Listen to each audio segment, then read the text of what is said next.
Hello. ഇത്ര പെട്ടെന്നോ? വാ, ഞാൻ ലൊക്കേഷൻ അയക്കാം.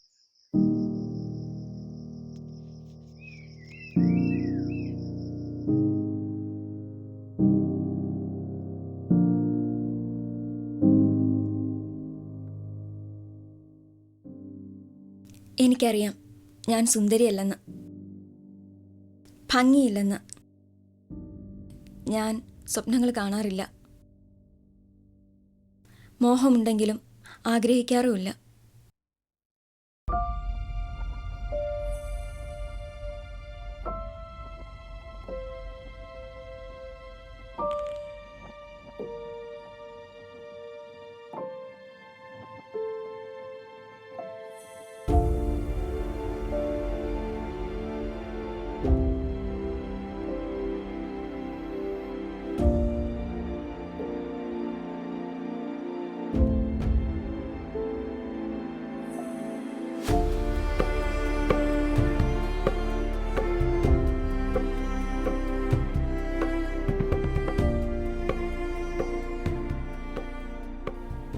ഞാനിപ്പോൾ പൗഡർ ഇട്ടിട്ടില്ല, കണ്ണെഴുതിയിട്ടില്ല, ലിപ്സ്റ്റിക് ഇട്ടിട്ടില്ല.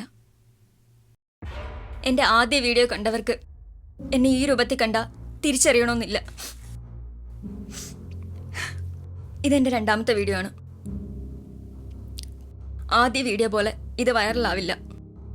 അതിൽ വന്ന തെറികളും അശ്ലീല കമൻറ്റുകളും ഇതിൽ വരില്ല.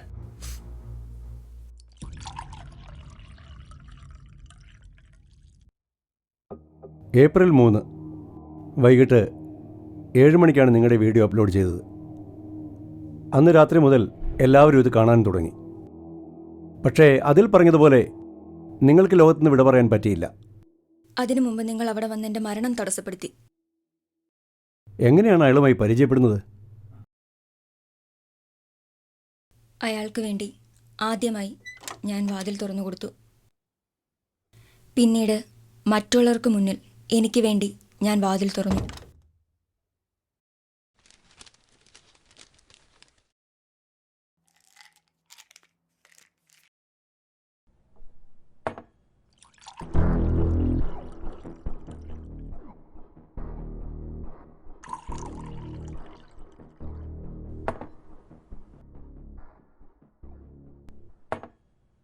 എനിക്ക് വന്ന ഒരു റോങ് നമ്പർ കോളിലൂടെയുള്ള പരിചയം, പിന്നീടത് പലപ്പോഴായി വീഡിയോ കോൾ വരെ എത്തി. അപ്പം ഞാൻ പൗഡർ ഇട്ടിരുന്നു, കണ്ണെഴുതിയിരുന്നു, ലിപ്സ്റ്റിക് ഇട്ടിരുന്നു. അയാൾക്കെന്നോട് പ്രേമമുണ്ടായിരുന്നു എന്ന് എനിക്കറിഞ്ഞൂടാ. എനിക്കുണ്ടായിരുന്നു. അയാൾക്കും ഉണ്ടാവുമെന്ന് ഞാൻ വിശ്വസിച്ചു. നിനക്ക് നിന്നെക്കുറിച്ച് തന്നെ ഒരു വിലയിരുത്തൽ ഉണ്ടായിരുന്നല്ലോ. ഭംഗിയില്ലെന്നും നിന്നെ ആരും ഇഷ്ടപ്പെടില്ല എന്നും. എന്നിട്ട് നീ അങ്ങനെ തന്നെ വിശ്വസിച്ചു. അയാളാണ് ആദ്യമായി എൻ്റെ വസ്ത്രങ്ങൾ അഴിച്ചു മാറ്റിയത്. അയാളാണ് എൻ്റെ ശരീരത്തിലെ പോറലുകൾ ഏൽപ്പിച്ചത്. എന്നിട്ട് ആ വീഡിയോ എടുത്തതും മറ്റുള്ളവർക്ക് മുമ്പിൽ തുറന്നിട്ടതും അയാളാണ്. അത് വൈറലായി. ആകുമല്ലോ. അയാൾ മാന്യനായിരുന്നു സാറേ. അതിനേക്കാൾ മാന്യരായ ചിലർ അശ്ലീലം വിളമ്പിയും തെറിവിളികളുടെ കമൻറ്റുകളും ഇട്ടതിൽ നിറച്ചു. അവരെയൊക്കെ ഞാൻ എൻ്റെ കിടപ്പറയിലേക്ക് ക്ഷണിച്ചു. അവരെല്ലാവരും വന്നോ? പലരും എൻ്റെ മുന്നിൽ വന്ന് അവരുടെ മുഖംമൂടിയും എൻ്റെ വസ്ത്രങ്ങളും അവർ തന്നെ അഴിച്ചു മാറ്റി. എത്ര പേർ? 14 പേർ. മിസ്സിംഗ് ആയ ആ 14 പേർ. അയാളും ഇതിൽ ഉൾപ്പെടുമോ?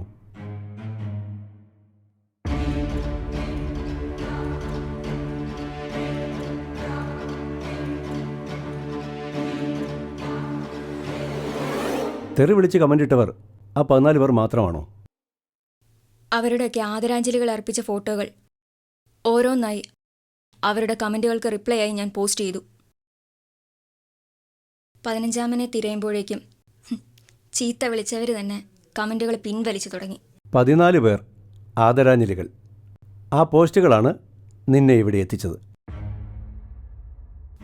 എനിക്കറിയാമായിരുന്നു സർ, നിങ്ങൾ എന്നെ തേടി വരുമെന്ന്.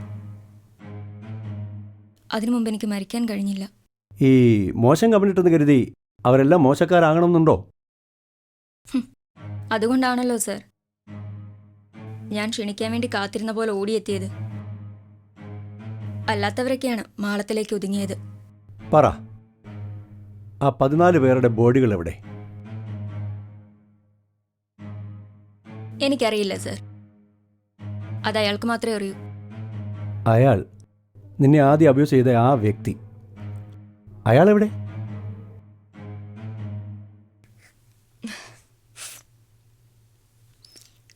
നിങ്ങൾ ചോദിക്കുന്നുണ്ടാവും, ചിന്തിക്കുന്നുണ്ടാവും അയാൾ എവിടെയെന്ന്. എനിക്കറിയില്ല. എങ്ങനെ നീ അവരെയൊക്കെ കൊന്നു? അതിൽ അയാൾക്ക് പങ്കില്ല. പക്ഷേ നിന്നെക്കൊണ്ട് അത് സാധിച്ചു.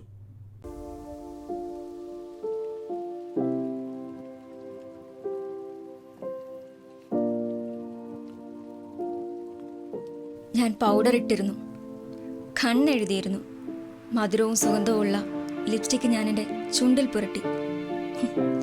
അതവര് നുണഞ്ഞിറക്കി.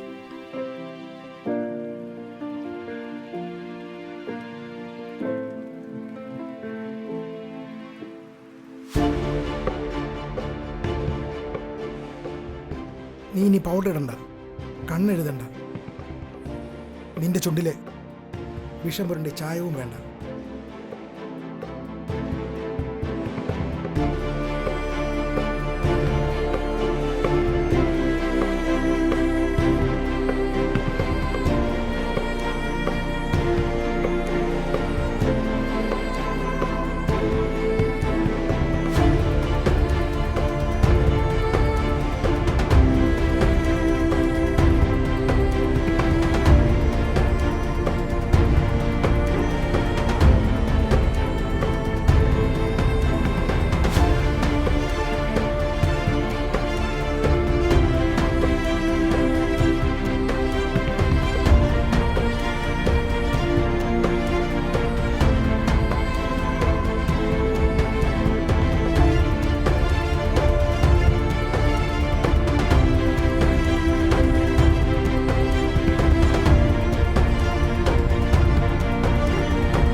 നിങ്ങൾ ഈ വീഡിയോ കാണുന്ന സമയത്ത് ഞാൻ ഈ ലോകത്തുണ്ടാവില്ല.